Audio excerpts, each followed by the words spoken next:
have invited me here to be among practitioners who move the industry and who actually are the real drivers of jobs and growth. This is something which we have, and not only me but other professors of the institute and my co-authors have been working on for almost good 31 years and projected that at various forums. Not only have we been working on it, but Government of India and various other agencies and governments around the world have taken a decision and followed on what we have been speaking as a finding of our research.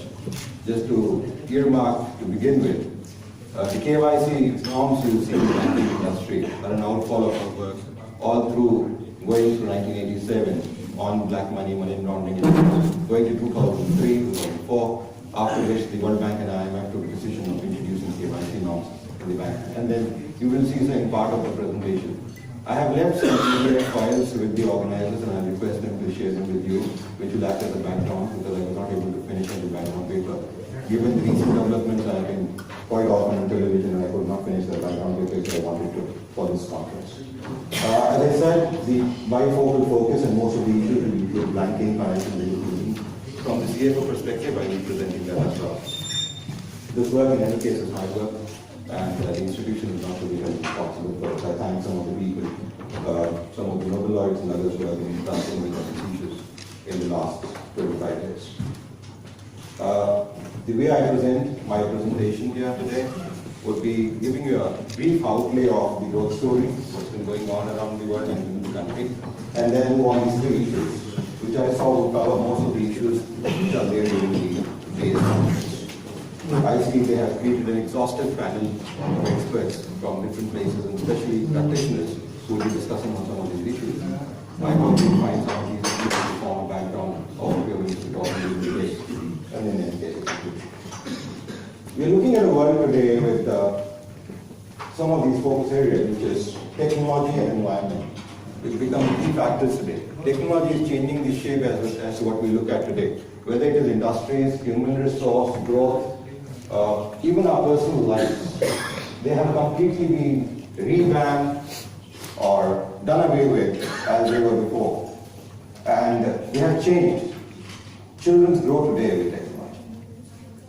Is it possible to keep it away? It's only a matter of time we can delay it, but it's not possible to keep it away at all. I remember almost about a decade back reading a newspaper, and I told my younger brother who got married before and my daughter that please don't give her access to mobile phones at that time, because of the fact that even it creates and does not allow the brain to think further. But he was not convinced of my idea because that was the way kids were, and it was the talk of the town that, oh, my kid knows how to operate this and how to operate that in my mobile as against anyone else. So it was something which they would feel proud of as parents. But it came in newspaper that even Bill Gates said that I would not allow my children and even daughters till the age of teen to have access to mobile.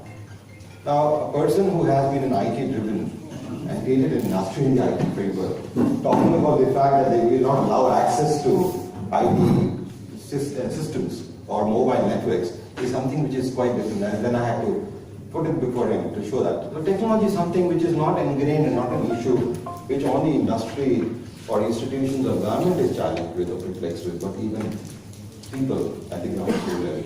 Even today, the commonest of the common, the poorest of the poor, the downtrodden, a person who is selling perfume in the dukaan, who is selling cigarettes on 1 cigarette a day, even he has a mobile. Even he has access. He can deliver. A radio wala can deliver using mobile capabilities today at your doorsteps, which was not the case even 10, 15 years down the time. So it has majorly changed the way businesses work, go around, and the way we think of now making our products, our services reach the people at the end. I remember I've been on the board of some of the award-giving agencies, which you remember, and one of them is on the IT technology front. And the way banks are today scared for the last 3 years in specific of Facebook coming up in the banking framework. They say if Facebook comes up, all of the banking which we do is completely doomed. Because everybody from across the globe, without any regulatory barriers, would be actually moving into that framework, and we will be completely out of business. It's easy to transact, no restrictions, no regulations. And that's where they came up. The other thing is environment and ecology. It's been almost 3 decades that there have been an extensive debate about environment and ecology. And it's not new. However, in 2007, I was invited in Sweden at the Swedish Parliament, the Finland Parliament, and other places to address on this issue on climate change, energy, and sustainable development. And the Nobel Prize, another environmental prize, water prize was given that particular year. And then the Nobel Prize was also being considered, but not given on that particular issue. But environment became the key. And then the next year, we saw the meeting take place in Denmark for climate change. Even prior to that, industry has been told by large amount of agencies worldwide, and including India, that you need to have environmental clearances. I remember almost about 20 years back, industries from the city of Delhi were thrown out because of pollution-based industries, and they were said, even if you have offices, factories, just move out. There was, and now you have to get environmental clearances for a large number of projects when you move into doing anything, whether it's construction or even at times IT-based. Earlier people used to say soft skill, it's an IT software company, what am I doing? No, you have an hardware which actually gets redundant, it is hazardous to the environment as well. So there are a large number of things, the rays which harm the humans, which are actually now part of the accounting system. A large number of organizations where they say human capital is the largest capital of an organization as against any other capital asset which we used to think that the land, building, machinery has completely gone up. Its human capital has become so critical. And that's where environment and ecology become. These are 2 factors in my opinion, which actually are dynamically changing so fast today. They are the ones which are moving large part of the industry and even to the grassroots level of an individual's family or home. We look at, we're trying to engage, the Prime Minister Modi has been trying to talk about ecology, Swachh Bharat and things, not only from the perspective of government doing an activity, but individuals. Some of the art programs which have been coming, not only by this government, even the previous government tried to do that as well. Try to protect that you should not destroy your environment. That is for your tomorrow's future, and that's why. What we're looking at doing this today is bringing sustainability through driving forces within an organization set up on these 2 factors. For what? For employment, for growth. This is what large number of nations, organizations look at. Growth ultimately coming through employment. As I said, the human capital being the case today. If you look at the breakup of our GDP now again, we are more like the developed countries which used to be. You'll be surprised, agriculture in large amount of countries around the world, most of the developed countries, is not more than 1.5 to 2% in terms of contribution. And in terms of even population of the total country engaged in agriculture, in certain cases 0.5 to maximum 3% of population engaged in agriculture in large numbers of countries. And that's why food security is a large concern for Europe, US, and the developed parts of the world. In India, there is a similar movement in terms of the proportions to contributions to GDP, but not at least in the population base. We have already had a shift from agriculture being a large constituent of GDP to only being about 18%. And we want it would be appropriate, at least it should be 25%. It has gone down from 18 to 15 now, but it should be at least around 25% if we want the industry. It's a primary feeder for almost all kinds of activities, even for human capital, for us to survive and move forward. That is the only energy engine which we have for going forward. We cannot live on mobiles, chips, and energy coming from the environment. We don't so far have the technology to do that. Hopefully, in the future we may, but as of now, we don't. But that's where there is a shift. But in terms of population base, we are about 70% population still engaged in agriculture. From 75% we have moved to 65 to 68, different estimates. But we have come back to 70 to 72% because now it is not only pure agriculture but agro-based industry. And large number of people during the 1990s and the 2000s, when there was a huge boost of large number of MNCs coming into India and people from smaller pockets of the country moving to these companies. They had large farmlands, but they could not go back to doing farming. They had upgraded themselves to a great level which they could not go back to the same function. So in any case, they went back into the agro-based industry setups and they started going back when there was a large hit of recession in the 2000s, almost from 2004 onwards going to 2015. Large number of these people moved back. So the agro-based industry had gone up again. So we have moved back from 60% to about 70-72% of agriculture. So that still is a fairly good amount of buffer of population still engaged in agriculture-based activity. And that's the same here for this country. So as I said, most countries look at, based on these 2 factors, looking at sustainable development, growth and employment, and then farm family growth. And if you look at the new revamp Make in India program, which Narendra Modi ji has been talking. Economic Times covered that article a couple of days back. That talks about revamping the whole Make in India on two focal factors, which is jobs and growth, GDP figures. Because that's what they have been criticized for the last 3-4 months on by most of our opposition. What binds them actually is not because I love finance, but is finance. Ultimately, whatever you do at the end of the day, what you're looking at is what comes to your account. How much does it go up, or how much does it go down? That's something which troubles every one of us, irrespective of the kind of function we may be in, any kind of industry we may be in. Everything now gets calibrated to finance. That's what valuation does. Whether it is human capital, whether it is goodwill, whether it is the social contribution, whether it is CSR, everything boils down to finance. Bill Gates launched a beautiful activity through CSR where they said, we'll give out so many millions of laptops and computers. My dear friend, he was not doing a pure social service. He was creating a future for himself. He was getting tax benefits out of that social contribution, first of all, immediate benefit. Secondly, what he did was that he went to smaller towns where they had no access to computers. He gave the oldest possible computer which he could, which was of no use anywhere else in the world, to some of these people because they had no access, no inputs, so at least to get it adapted to. And naturally, when they grow up, they will then, when they used to a particular platform, like when we get used to newspapers, if you remember in India, about 30 years back, when Times of India launched, in schools they were giving free for 3-4 years, and they started charging 1 rupee, and then they started. Because it became a habit. Now you want to see, oh, this page of information is on this page, so I go to that page only. I'm used to a particular, and that's what human restrictions are in terms of our own aptitude. And this is where he captured his own future. He says, when I get them on a particular platform, they have no option but to use that platform going forward. Very few transitions may take place to another platform which may be forced because of their work environments, because of the systems. I remember I worked with the World Bank almost 20 years back. I was used to Lotus 123. When I moved to the World Bank, they had no Lotus 123 at that time, and they had Excel. Then I came back later on. When I got used to 123, when I came back, my division which I worked for had 123. So I had to move back to 123. Now this is where I was forced to work on different environments, and then I got used to those environments again, working there. But naturally, I moved back because that was the environment which I got comfortable with, and that's where he has been able to impact us. But ultimately, what we're looking at is banking-based finance. What we look at in GDP figures, budget figures, you look at newspapers, everybody talking about growth. What does it come out to? Everybody's talking about, oh, how much money has the common man got on the ground?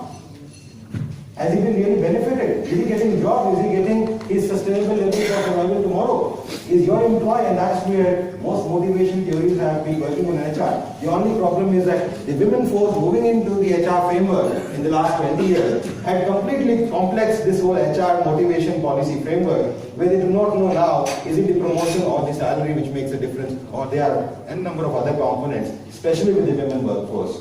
And they are very critical component to the whole dynamics which the work environment works in India and last time. But what is that motivation factor? That's got complex out. In the 80s, it was very clear. Either position or money. Easy, done with. One thing will work with all. But now it doesn't work that way. So this is what we're seeing. But still, finance becomes the central component.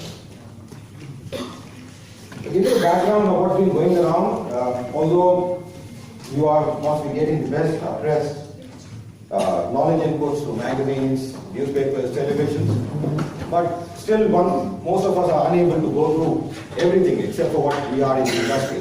Because that's what keeps us moving, this industry, what's happening with my industry, what's happening with my organization, my area, and maybe a little peripheral if my company wanted to diversify. There is global disequilibrium. It's been almost 30 years, there is no ending to it, but there is an advantage to disequilibrium, which is interdependence. I think there are 3 stages: independence, dependence, and interdependence. Large parts of the world, and even family systems have worked on dependence, which is the most scariest of all. Followed by the word independence, which is I. Everything becomes I. Which will seem to be good because they say that if you want to get motivated, you want to get elevated, you need to think of I. If you can't, then you don't work. But the ultimate stage, in my opinion, is interdependence. How do you work together? And that's what large amount of management in the last 15-20 years, various theories, various practices have come in terms of working together, team structures, orientations. How do you go about working together? It's not one person. And that's where we always value the team decisions or the group movement. That's what these disciplines have actually brought in globally, is that interdependence on each other. Today, no part of the world, no country is able to do everything. We had a bipolar world before the 90s, then we had a singular world for quite some time. Now we have a multipolar world coming down, where India has the knowledge hub, China being the manufacturing hub, US being the capital or the ammunition hub, Russia being again the ammunition hub. Different continents in this region have their own dominance, performance areas, and that's what makes them interdependent and not completely independent or dependent on anyone. Growth in employment and labor still remain to be key concern areas for large amount of governments, and at least in my organization, I'm facing a lot of problems in terms of employment. Despite the fact that everybody keeps saying there's a lot more of people, what I find good people is very difficult to get, and to make them stay is even more difficult. And it is not something which is only a problem in India. There have been articles in the Harvard Business Review about turnovers, CFOs, CEOs turnovers in the United States. And a lot of other people turning around, turnover time has been very high. I do not know about, I don't study so much on HR, but I am told by some of the HR practitioners that even in India, the turnaround time is quite high in large number of organizations. And this is where it still remains to be concerned at a micro as well as a macro level. The governments are concerned that people are not satisfied, they don't have the level of sustainability, that security is not there. But then the issue is how to go about bridging that gap. That's something which is there. And we'll try to build upon this theory. Establishing a balance between survival, socio-economic growth, and environmental discipline. I was there at Lok Sabha television we talked about this issue, where I said there is a lot of disconnect after revamping of the ABEC in India, where the government and the Prime Minister Modi say we need to focus on jobs and growth. Large number of regulators are actually shutting down offices. Whether we look at SEBI, whether we look at AICTE, whether we look at NGT, if you tell a car is to be manufactured for 10 to 15 years only as a life, as a product life. What is a car in India? It's not like United States where they turn it out in the 1 year, 2 years, 3 years time. It is something which is life-saving. Till about 15 years back, or even 20 years back, people would actually spend their whole life, and when they actually retire, they end up buying a car or a house. These are two assets. Today, yes, because of financing, we do have facilities with young graduates who pass out today. Say tomorrow I want to buy this year I want to target buying a car, the next day I want to buy a house, and so on and so forth. But it was not the case till recently, and even today, someone large amount of population buys a car, he says it's bought forever. So it's going to die with me now. That's the way cars or some of these assets are looked upon as. And some of the regulators are now completely changing the ball game altogether. Are you telling automobile companies to shut down their offices and go away? Are you telling every day I read in newspapers a very unfortunate state of affairs? Regulator like the IIT is shutting down institutions. 300 college engineering colleges shut down. Government college in Delhi, because of certain facilities, canteen not being there, being shut down. Yes, correct. They need to improve, but you give them time, you tell them what is to be done, you make a mentor, you create a facility, and tell them to do the job right. Not by shutting them down. Shutting them down means you're going to have at least 10, 15, 20, 30, 40, 100 people who are employed by each of these institutions become jobless. Modi साहब कह रहे हैं jobs दीजिए, regulators कह रहे हैं jobs मत दीजिए, इनको बेरोजगार. Is that what we're trying to do? What are we trying to do? So there is a complete mismatch in what is happening, and that's why appropriate balance needs to be there. I do not say pollution does not need to be there. I do not say that there is not to be restrictions. Crop burning has been an issue for last 10 years. It's been, government has known about it. Have they done anything?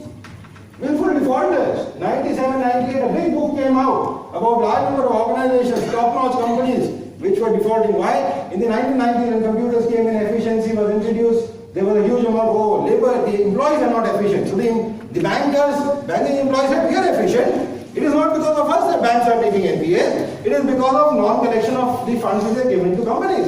So they brought a huge book, which was unofficial, by the bankers' employee union.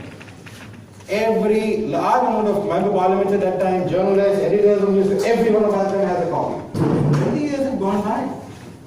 Why has the parliament not taken an action on it? Why has the RBI not taken an action on it? Why have the banks not taken an action on it? Something which is disconnecting here. And then you say, oh, we have willful defaulters. let's penalize them, let's put them behind bars. Yes, you don't tell someone, it is like that old story when I was a small child told. A child goes, brings a pencil home, the mother says, very good. Next day he brings something else. At the end, when he has been punished for a hanging sentence, he says, whom do you want to meet? Your mother. He calls his mother, hugs her, and bites her ear off. He says, why have you done this? She gave you birth. Oh, if she would have stopped me at the first stage, I would not have been hanged today. This is what we are telling about different difficulties. This is the image we are giving to the world around. This is what Indian industry is, where the world actually, I travel about 5 to 6 times. Almost every month I'm traveling some part of the world, addressing various firms.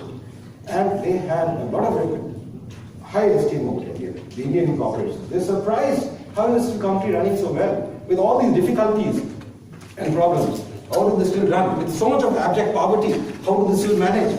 How is a person sitting on the street? I remember we had a Prime Minister, Deputy Prime Minister of Poland, Greg Kolorko, visited us way back in '94 at the Institute, giving a talk at the Institute when he was the Deputy Prime Minister and Finance Minister. He's seen as Manmohan Singh, as a reformist for Poland, who introduced reforms in Poland. He said, Aman, I am unable to understand. The person on the street, he sleeps on the street, wears torn clothes, but he's happy. Very happy. On the other side, someone told me, oh, you go to Singapore, go to the main street there, where activity is, you will see people wearing the best watches, the best suits, but no smile on their face. Now we are in that complex scenario of countries which we see this. But what is important today, by most of organizations, is to develop a balance between them. And if we are able to develop a balance within the house and outside, we will be, I think, more better. Sending energy financial markets, in any case, I will not debate too much on this, but yes, this has been a key concern and I have worked extensively on this. My work is very well supported. In fact, one of our models in energy fund was created in 2007. It was taken up in the OECD forum and they created a green fund based on that model. And that was really one of the initiations. I'm very proud of this. Focusing, building sustainable future, interlocked global economic environment. So we are looking at a future which is interlocking. We cannot say today that we are immune to a certain environment. Or something happens in the United States or in Chile or in Germany, nothing will happen to us. Please understand, we get our market products today from all around the world. Is it new? No. When I was working in the World Bank, I was due to coming back home. And I went to Brazil to address their exchange in a couple of places. And they forced me, I should buy some things from Brazil. I went to a shop. I bought some music and other stuff. I went to a shop, I liked the guitar thing. So the girls were laughing there. I picked it up, I brought it. I picked it to my sister.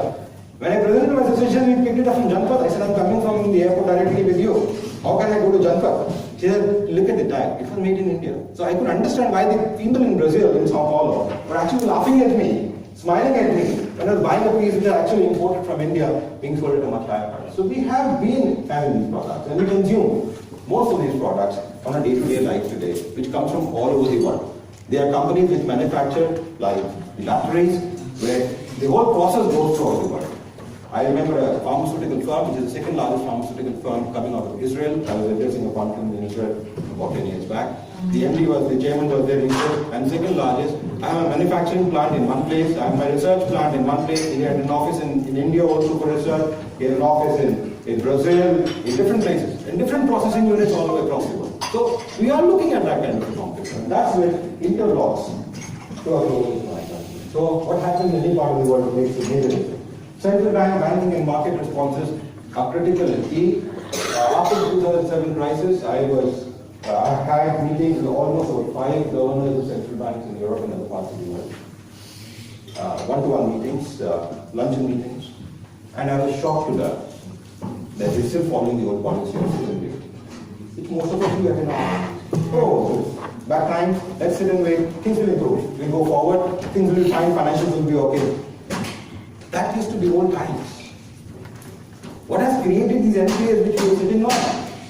We need to resolve them. We need to clean the balance. That was not being worked upon. Large amount of banks, it was reported, not all of you would know about it. Large amount of banks, huge millions of dollars of NPAs, toxic assets accumulated. They would say, let us sit and watch, future profits will wash them away. It didn't happen. It's an Indian story. Oh, some girl gets married, not a happy home. Oh, sit down, no problem, everything will be okay. With time, things will be cured. It's an old story, time will cure it. Yes, it worked in the past, but with the changing dynamic environment today, it will not change. You have online banks, you have these social banks, now you have these mobile companies offering services. It is not new again. I remember when I was visiting a London Business School, Stephen Sheffer, way back in 2002 or 3, when I was there, he told me that he was already working in Africa, on a case study in Africa, where they will actually transfer dollars from one mobile to the other. And he's been working on from 92, 93 onwards on this particular thing, going to Africa and visiting people, seeing how this mechanism works. No regular, because in Africa, a large number of countries, if you want to actually get a dollar transaction done, it may take about 6 months to about a year, which we used to see happen in India not very far back, 30 years back, same scenario was there, even 20 years back, the same scenario was there. We need to make a dollar payment, we need to buy journals for the institute. We would have to apply in 6 or 8 months now, down the line we'll get the draft, which could be sent to the foreign party to send us a journal. That was the state of affairs 20 years back. Today it's a click of a button. Things have changed. But that was there. So mobile transfer. But now we have that in India as well. You can transfer money through mobiles. And now we have this new, the cryptocurrency. Bitcoin, I'll talk about Bitcoin later. But has come in. That is changing the way things are moving out of hands of large numbers of countries. It will become a dynamic as well. That's why the banking reform structures, other reforms that are coming forth are being seen. Digital regulation, digital liberty and security, I'll delve on it later, so I'll not discuss more. But digitalization is completely revolutionized. Offices, banks. Do you need to have n number of branches to serve people? One of the banks came to me, which is a new micro bank. He said, we have authorized vendors, street hawkers, given them a machine. They can take your deposits and give you money. So you're a walking branch. I opened a board committee in Philippines, a Philippines-based company. I came a very interesting case from Cambodia. You'll be surprised, that bank was a moving bank.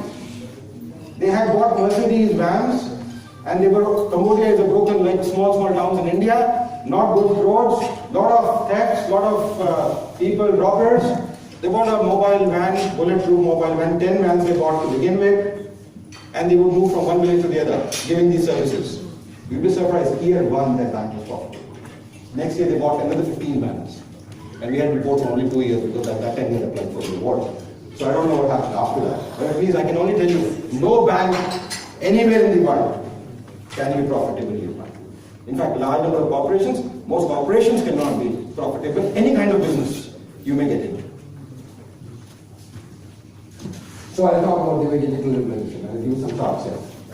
In any case, we have proposed earlier this year, we discussed at the World Bank annual meeting in Washington, D.C.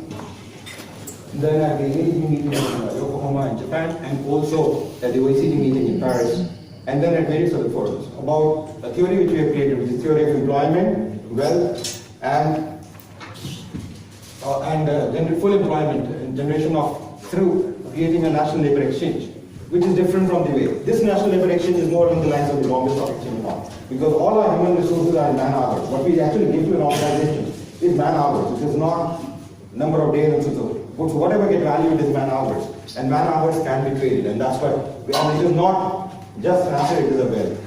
And that is where the concept of changing the human resource from being just a human resource to man hours, and then we need it as a wealth. And this is a self-generating, regenerating wealth. Every minute you spend any part of the place, you're just walking around in the environment, you generate things. So this wealth is actually self-regenerating. Every minute it spends goes forward. It can be regenerating also, because it can go off track also. So it is going up or going down like a stock market. That's where we said we could list.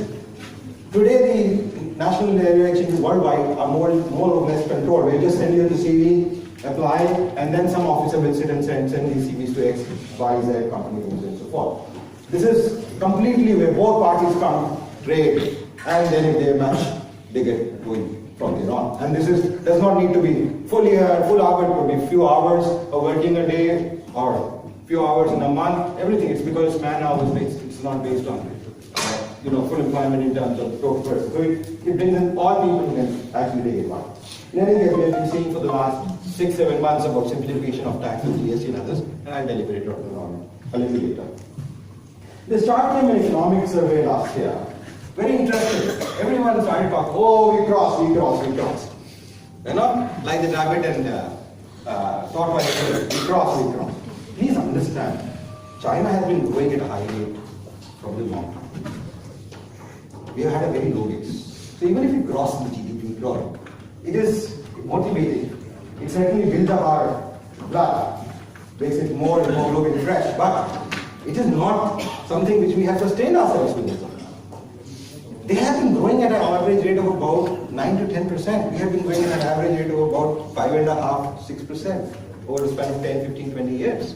Even if you have crossed them, it's certainly motivating. So we see some of these figures which motivate us, but are not the key factors to say, oh, we're done. We have to relax now. We are no way even relaxing.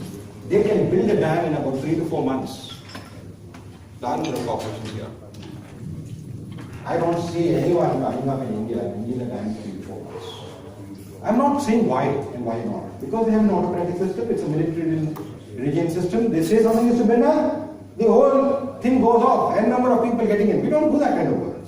Certainly it's a democratic system, so there are costs to that. But please understand, can we go match that level in terms of doing activities? Not only in China, but in other countries also we've had some of these similar, the German automobile industry. Can we do that kind of a framework if we have seen that there? Yes, we are catching up, but it's still far away from that. Okay, and that's where we're looking at still more to happen in the future. And we need CFOs here who can actually use the latest in the market to drive their firms move forward.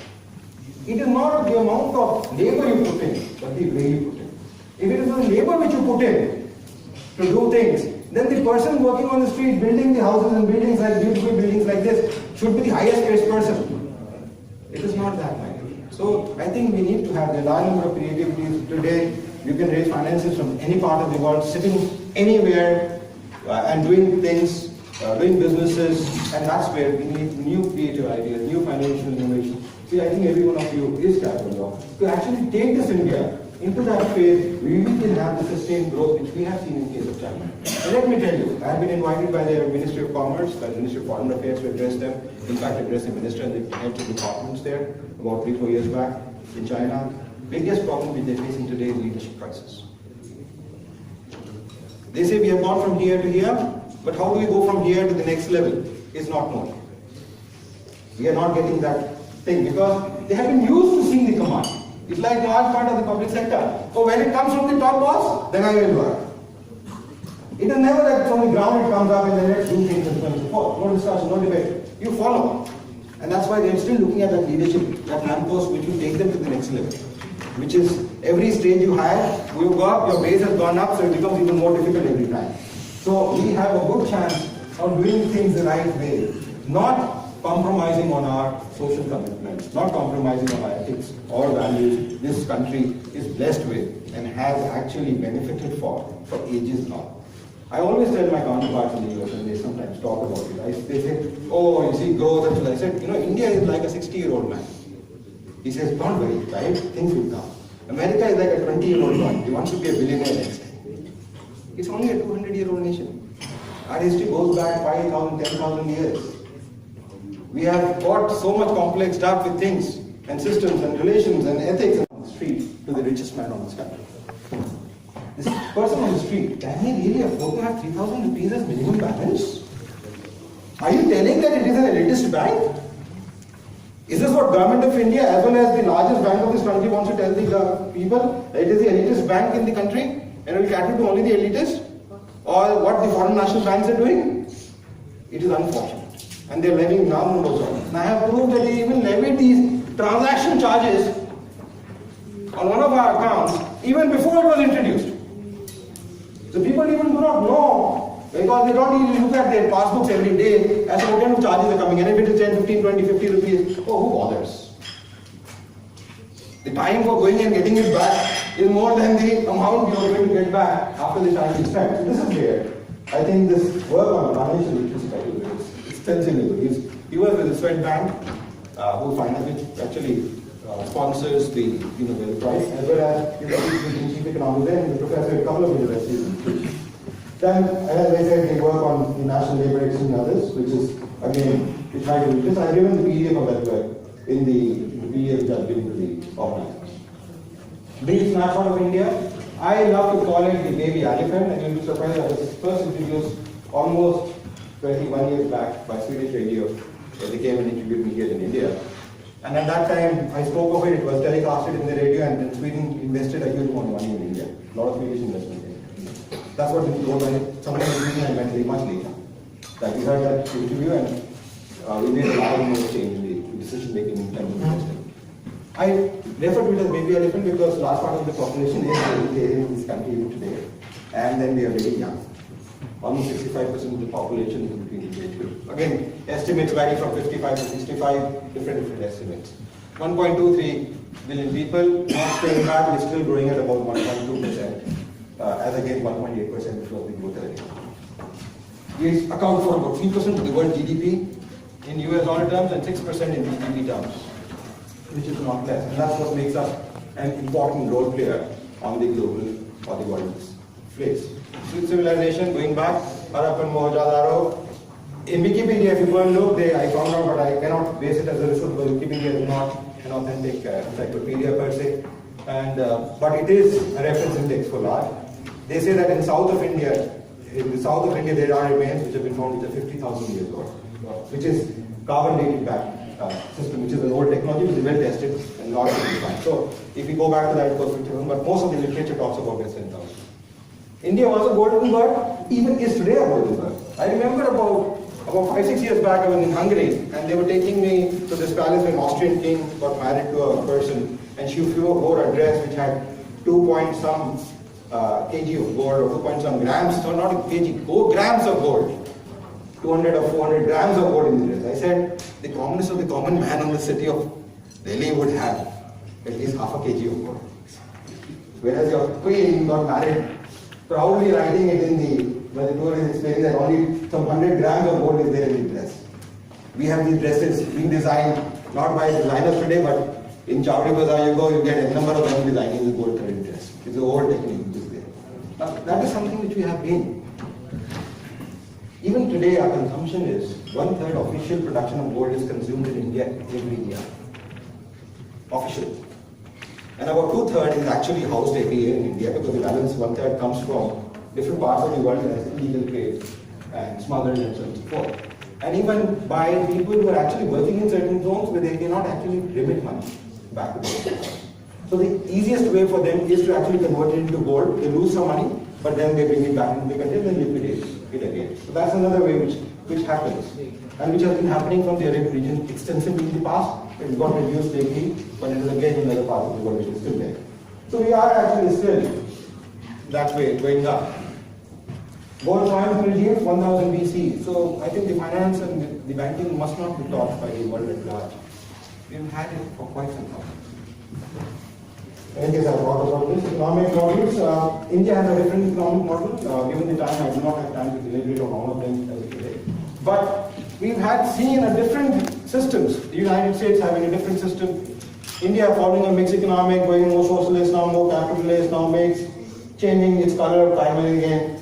It's been happening. Now we're talking about a new ball game of making India. And it's fairly happening because the important thing is that who is taking the feedback? The PM's office actually, for all the 29 sectors that they've identified in terms of making India, actually takes weekly reporting. So it's been told to me by one of the senior officers that they take weekly reporting on what is happening on all these projects. And that's very important. That's the feedback system.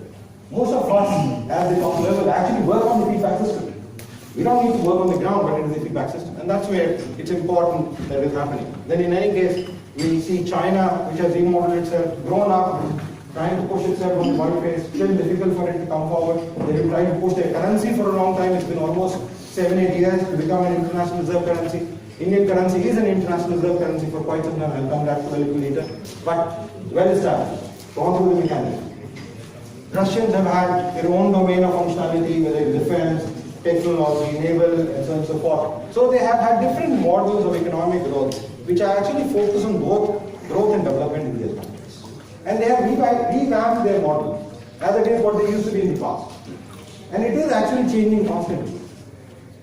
China is not only looking at the dominance factor, oh, I have done this, I can do this. They're trying to play the different games. The Silk Road, the OBOR network, which they're talking about, and various other things are completely new systems. China has completely locked themselves and want to do everything what they want to do. They don't want people to visit, they don't want people to do things, but they're changing also. So there are systems which are changing. And in the last few decades, we've seen that change. In any case, I'll discuss on this. Demonetization, I don't talk much about it, but yes, in one side it has created a cash crunch which is there, but it has also helped revitalize banks, which were actually could have been in the brink of collapse. They have also moved out this money which is locked in certain bonds, not productive, to go to productive mode. But now only it's a challenge for banks to actually put it to productive mode. If you CFOs don't get these funds to invest in your companies, what is the use of these funds likely to bank? It is as good as lying in the woman's locker as it was in the past. At least it was, she had the warmth of this money lying there and comfort that anything happens, I can use it. Today, she doesn't have that warmth, and it comes between what it has come to the bank, so if it is not utilized, then I think the purpose is defeated. But yes, we've seen those. We're still with mixed views, people are going up, but the way demonetization happens, please understand, 86% of your blood sucked out of your body, and only 60% flushed back in. And you were fine. There were no deaths, no cries, no problems. Why did it happen? Because out of the 86% which came back in, not more than 30% was actually floating earlier.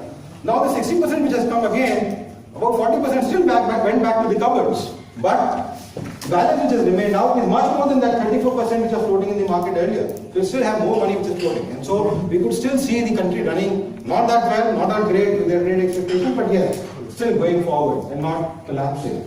And that's where the GST is still sustained. The GST is demonetization. And in a way that GST has opened these slides that talk about it. And there is more. Make it India initiative. Niti Aayog, big out, brown out, 3 years agenda. I've given a report which you raised about on that agenda. It's unfortunate the kind of work which has been done in Niti Aayog's work. But it still, nonetheless, lays down the foundation of what the roadmap is. I've been speaking at various interviews that governments need to come out within the first year with a roadmap, because the industry cannot work on a day-to-day basis.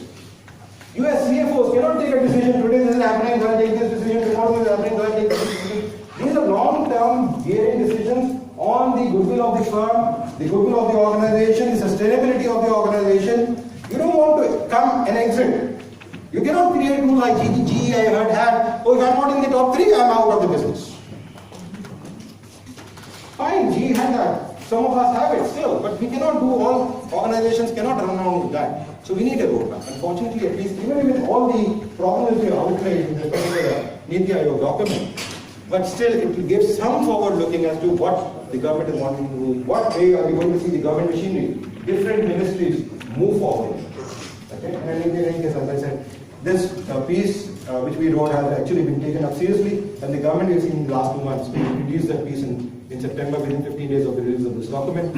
I was invited for this release of the document. Only academic person to be there in that body where this document was released, all government offices. But the government are working towards what we have been suggesting, even in this document. And I'm happy that they are looking at it with an open mind, because criticism is good, but if the people don't look at it, they don't act on it, it's of no use. The way ICT has changed, I think I don't need to tell about the way human lives have changed, the way your day-to-day operations have changed, your family systems have changed. Access to internet is more 40% of the world population has access to it. It's growing very fast up. Number through mobile or through laptops or iPads or whatever is going up very fast. 20% of the poor of the world have mobiles today. 7 out of every 10. Access to digital technology, greater choice and convenience. That is something which has brought up. And that is what brought challenges for a large number of corporations to become dynamic today. To think that I offer this product today, I'll offer it tomorrow, you don't know what tomorrow is like. Maybe even mobiles disappear. You have something like a watch which actually creates some kind of environment where you can actually do all kind of activities. You do not know how things are. So you put everything on mobile, put everything on a particular platform, 2 years down the line, 1 year down the line, it's completely useless. You have to redesign, rethink. So you cannot be sitting like the way you did. Oh, हमने theatre ambassador बना दिया. Oh, now for next 30 years, we will not. Ambassador tried to do the same thing even after large number of cars came in for almost 15 years. Why? Large amount of their cars were actually being shifted to the government machinery. So they said we have the basic minimum cost. Our costs are being covered. Our profits are being on. Why do we need to worry about it? But but they have actually had to again afterwards move out. Because these people also who are used to these things, when they saw no improvement, except for acoustic improvements like putting up makeup and things like that, no other improvement was there, they had to actually go forward and move to other cars as well in the machinery trade. And that's why they had to actually move out of business. I think we cannot do that. We have to move forward in terms of embracing this need which is getting created. This need was not there. People did not think it as, oh, what can I do? What can I get out? Today, it has become a need, and the needs are growing every day with the changing IT environment which is happening. So, we as CFOs, we need to start working on robusting our firms to be adapted to these modern dynamic changes. M-Pesa gateway, in any case, has reduced 90% cost, but if we are going to have transaction costs as they introduce after demonetization, we are going to see people not coming in. They will move back to the cash. And let me tell you, the United States of America, which introduced credit cards, when they were introduced, the credit card industry said, oh, 10 years, people move to all credit cards. 60 to 65% is still cash. The best is, which I came through a Bloomberg snapshot which came in the newspaper, was about 65% in Belgium, which is cashless. So to think about a complete cashless economy anywhere in the world is very difficult. The warmth of money in your pocket, the convenience is very important. And I think that will never disappear, because you may have anywhere whatever you have, but what you have in your hand is what you have in your hand. And that is something we need to think around. Women participation, now women can start doing things. They don't need to be on the front. They can be the back end doing things. They can be sitting at home. I know large number of women who used to do business going home to home before, when I was a small child. They don't need to go home to home today. They go into the community, get in the network, WhatsApp, their products, sell it, earn money, reliable, safe, no defaults, no NPAs, no taxes to be paid, as of today. But if they want to grow up, which most of them would want to in due course, they will have to educate GST and do things in a more organized manner. And I think we are moving towards that direction. As I said, choices are increasing. And we have, that is also bringing another thing which I will do. Extremely poor disabled download maximum, benefiting the maximum because of this competition which is coming in. Now you don't have that mover advantage of a large corporation selling a product in a smaller corporation. And they see those prices and people say, even if it doesn't work, I buy another one. Improve business climate and transparency, and need for transparency. Even today, transparency is very low in most corporations around the globe, and the lowest in the banking system.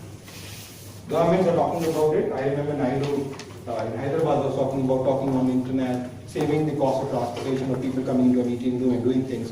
All that is happening practically today. For all my judiciary meetings, I don't go to Bombay and other parts of the world. I actually sit in our room, talk to people from across the country, and we decide on certain cases. So that's happening. So it is improving.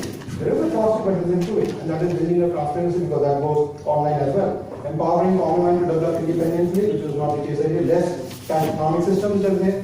Now, for the cryptocurrency, I think there is a contradiction with my idea with even my own students who are there, who debate about, oh, Bitcoin.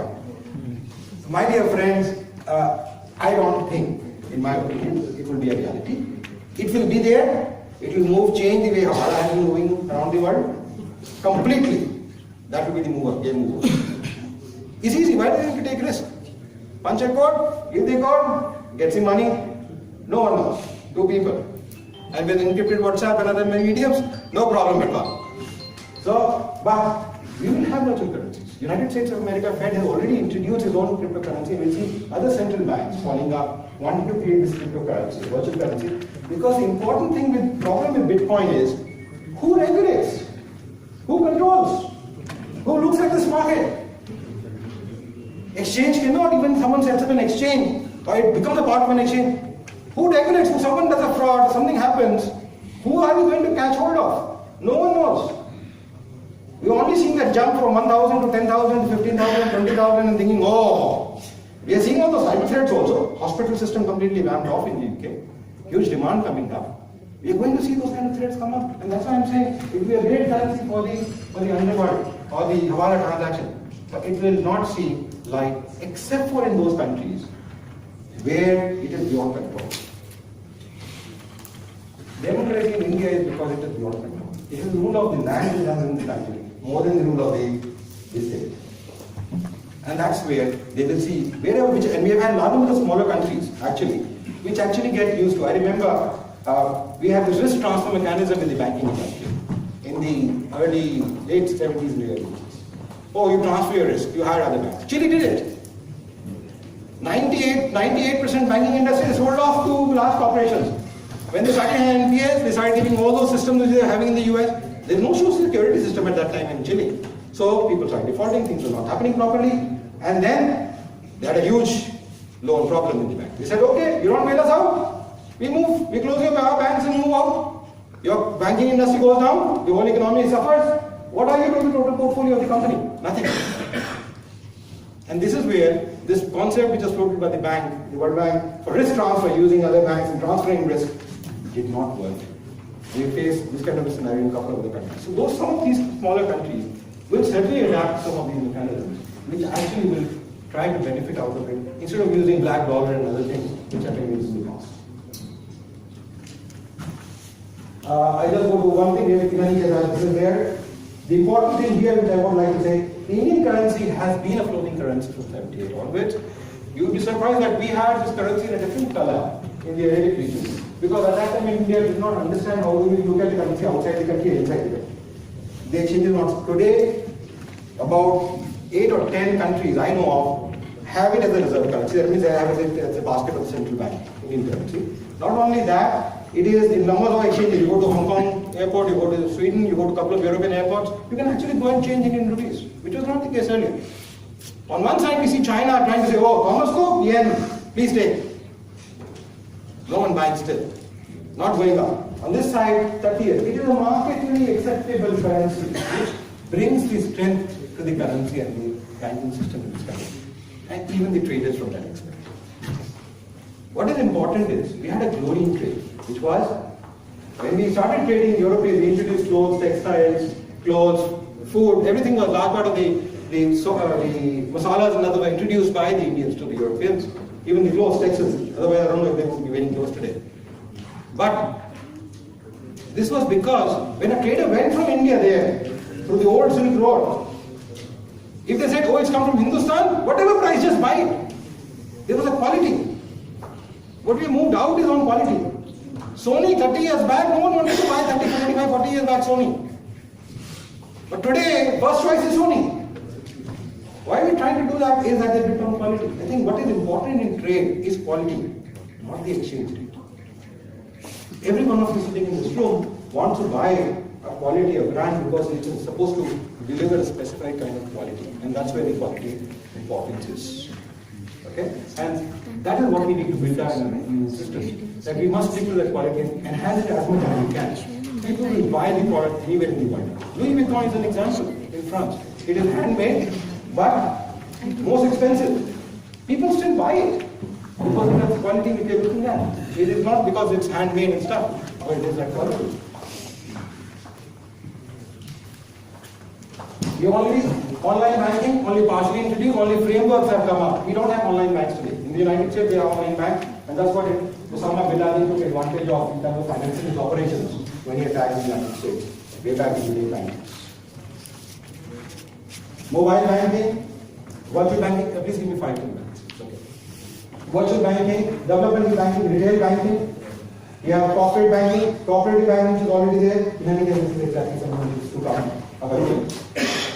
Post office banking, I have been talking about it from 2012 to 16. Arun Jaitley has introduced that in the budget last year. I have been talking about it without spending money, you can do it. Banking on wheels, I gave you an example. Agro banking is still, we talked about the credit card, it was introduced way back in 97-98, we talked about the Ministry of Agriculture, Finance and others trying to get it to launch the credit card. Corporate farming we talked about. The same year, large number of corporates actually bought large amount of land in South India. It was easy to buy from there, and they have been doing it. Education banking still not there. Micro banking still not the way it should be there. Islamic banking is all not there. Large amount of money actually goes in the wrong directions from the Islamic segment. It is happening in India. We have large amount of Islamic pockets here, and that money can actually come for productive use if we introduce it. And there is Islamic banking in the modern framework. Large number of countries are doing Islamic banking. So I don't see a reason why it couldn't. Healthcare banking not there. Skill banking still not there. Online banking is partially online. Some of the way we can have digital actually change the way we do business. induce inclusion, efficiency, and innovation, and so forth. The way digital dependence has actually changed the way improvement of work complexity has come into place, the way systems are working with digital platforms, inducing better services from these. The way people today use mobile networks and it's going multi-fold every year. The financial innovation, as I said, credit cards still need to see a way going forward. In India, still we have a very small penetration of credit cards. Virtual currency, which is coming, green funds, which we talking about. Banking relationships. We talked about KYC from the point of view of bankers knowing the people, not a paperwork. It has become paperwork. What we said was where banker managers actually would know what the industry is, what he does, what he doesn't do. If he gets certain extra money Sunday, he would naturally interact with how have you got. If he gets something less, then he will also interact. So there's a personal interaction. They knew their clients, all their clients, in fact, all their depositors personally. This was the basic purpose of introducing that banking relation to KYC, not KYC. In any case, transparency, know your customers, financial stability regulation. In any case, Basel III norms is what recapitalization of banks is actually being introduced for. Because of demonetization, we've got to all money into the bank now. Now the bank need to raise their capital, their equity base, so that they can actually match that 9% which they are required to do, plus 2.5% in India. 9% to Basel. So that's where we are having the talk of recapitalization. And I hope we will not see what they're talking about, which I saw in the newspaper, for converting the depositors' money into. That happened in Cyprus after a default, after 3 years of default. Not in the beginning. That is an option they can always give whenever they default, and that's what an NPO offer gives. So you take over my asset. If my company fails tomorrow, someone says, okay, bank comes and wants money. I say, okay, take over my asset. That's what it is. So it is not something which is an option which depositors would like. It only happens in case of check crisis. We are not in that scenario as of today at all. This is something which banks need to do, which they have not been doing, and I think there's a lot of shadow banking which is happening, and if they're able to do this testing, which they were asked to do, RBI also asked them to do, but they did not do. But it is not in India only. If tried to ask the banks in the United States about it, they were back to do it and make it public. They did not. Chile did it when they defaulted. And they made it in newspaper. Every day the bank will be reporting what is their actual position of finances. And you will see after that they never had any defaults. And they have that transparency which came in almost 30 years back. This is something which still needs to be worked upon. The highly market model of distribution.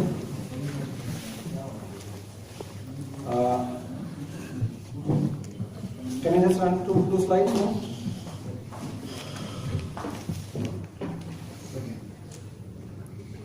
And then as I talked about the Bitcoin bringing it basic, we already see it happen.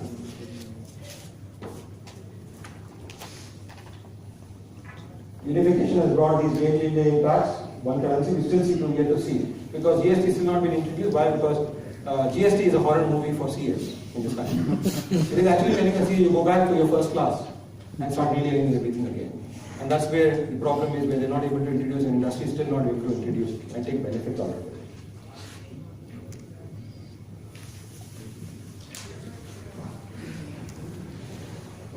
There is this benefit, and the equity will, of course, which comes in where small vendors can actually move on because of the GST, which is there. And the last slide. What we're looking at today is jobs, growth, and simplification of systems, and not in our objectives. Simplification of systems not only from government perspective, my dear friends, even in our own organizations.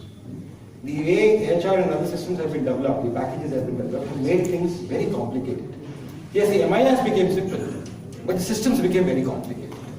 What we need to even do today in organizations is simplify these objectives. As I said, there is the Gadi market, chote scale. We need to simplify them to that level. To make it everyone in the organization feel being part of an organization, not because a huge amount of work needs to be done from documentation and others, but because they can make the system grow and make it work faster. World is moving towards an economic order. Re-emergence of multipolar I've already talked about. Social security is still lacking. The Aadhaar system which will come up, which they're trying to lock in and create, would become more like a social security system in the United States. The other day, one of the industrialists asked in another chamber meeting, wherein he says, I cannot get a loan here in the US, I got a loan. I said, yes, because they have your history, credit history. The bank doesn't have a credit history. And if you're an MSME, you don't have a balance sheet. So where does he get your history from? How can he give you a loan? And this is what the Aadhaar card will actually turn out to. Many is environment and social equilibrium, business and power. I always like to say this, it is right views, what Buddha said, right views, right speech, right living, right thoughts, right decisions, actions, struggles, and motivations, which needs to be there. And at the end, the most important, and this is what we saw even in demonetization, is trust and confidence for its growth. I think if we have that trust and confidence in what we do, in which organization we work, the services, the products, or whatever we do is, whatever position, holding we are, I think we can make a difference. We can move to the next step. Thank you.